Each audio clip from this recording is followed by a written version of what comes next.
Hello everybody, and today I'm going to be showing you how to make a title with the Rubik's Twist.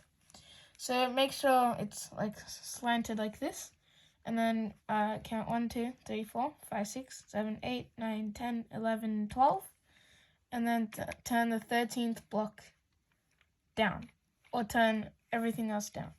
So it should look like this, and then now turn this block down, so this block down, like that. So now it should look like this, with this side being 1 block longer. Okay.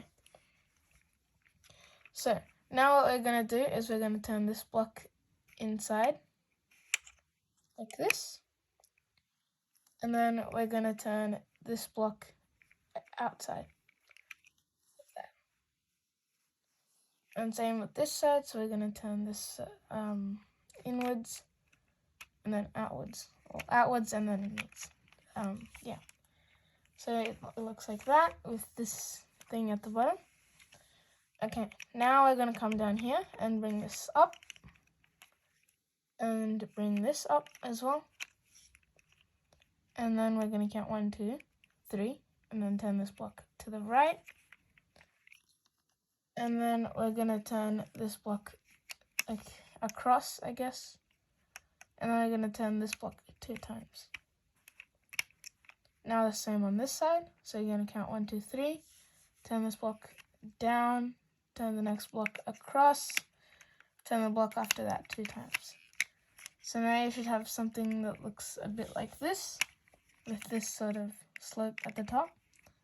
And then we're going to, so this part is a bit fiddly, but okay, so you're going to turn this gray block like that to the back. And then you're going to turn this block, I guess, to the left. So this is a bit hard. Just turn it to the left and it should line up there. Okay, now you're going to turn this block, you're going to do the same thing. So you're going to turn it to this side, and then turn this black block to the right, and then turn the final block to the right as well, like that.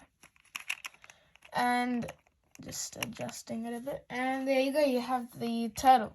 So if you like this video, please make sure to hit the like button, which is right down there, as well as the subscribe button, which is right next to it. And goodbye, see you in my next video.